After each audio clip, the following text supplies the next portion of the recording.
Okay. Sorry, I didn't mean anybody to record this, so I'll try my best here, but good afternoon, Ms. Baker. I hope I'm saying that right. But today I'll be giving a speech about how media and entertainment today are affecting kids and mostly children's behavior. So what if the behavior that your child or someone you know is not based off on what they see in reality, but from the types of games they play, the genre of music, the type of music they listen to, or the movies they watch. And today I'm going to be talking about those types of entertainment and media because those are the three biggest out there in today's world. So the first one I want to talk about is music. Mostly everybody that I know listens to music, whether it's good music, appropriate music, all types. But some music, music either puts you in a good mood and some puts you in a bad mood. There's songs out there that talk about rape, killing, murder, and when you listen to those, it puts some type of image in your head, and it's not always the best image.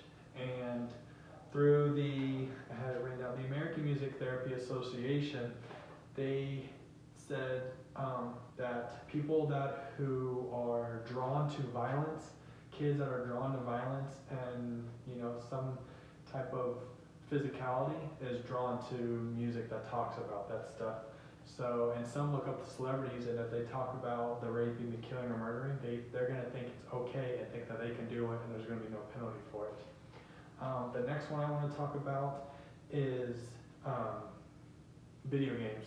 Video games today is an industry that is on a constant rising roller coaster. It is getting bigger and bigger. I personally play video games. Everybody I know plays video games. 68% of Americans kids play video games today. I have it written down. 6% play fighting, 22% play action, and 26% play shooting. That's 54% that a child plays some type of violent game that has some kind of, that you're doing some kind of physical harm to another. Whether it's video games like Apex, Fortnite, Call of Duty is a big one. There's so many more that I can name that would take me forever.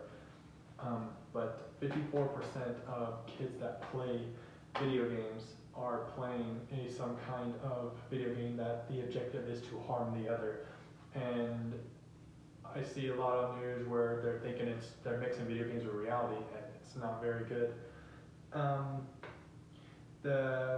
The third that I want to talk about, in my opinion, is the biggest one to talk about because it's movies. Everybody watches movies.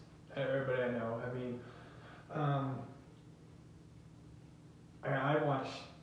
I can't tell you how many movies I watch a day, but I watch a lot. And through a recent survey, 80% of population watch a movie at some point. And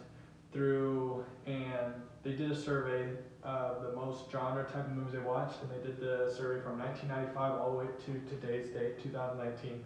46% watch an action movie, 12% pick horror, 18% pick thriller or suspense. That's 76% out of 100. That's way over 3/4 of some kind of movie that has some kind of physical activity in it causing harm to one another or something.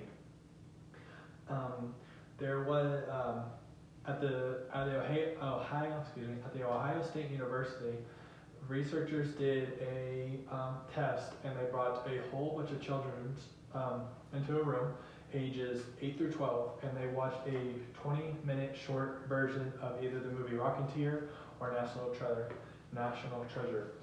Half of the students watched the version where they bleeped out the guns. The guns were edited out of the movie. The other half watched the movie with the guns edited in where the characters were actually firing them off. Then, after the groups watched their movies, they brought them into a room with a whole bunch of Nerf guns, Legos, toys, games. The children that watched the version with the guns in it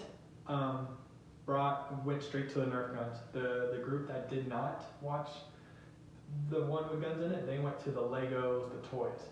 But there was a twist to the test.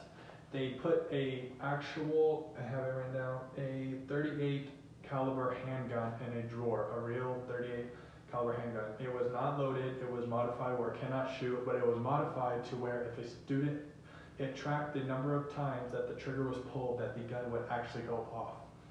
83% of the children found the gun.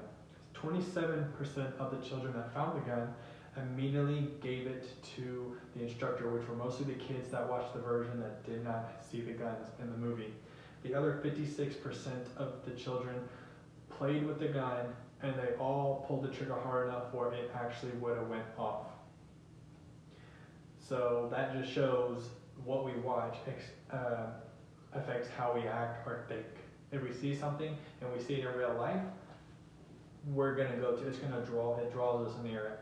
So in my final opinion, I believe that all three things affect how we react and how we act today. If we see something on a movie, or we listen to some music, or playing a video game that has harm, it's going to draw us towards it in real life. People today are mixing reality with non-reality, fiction with non-fiction.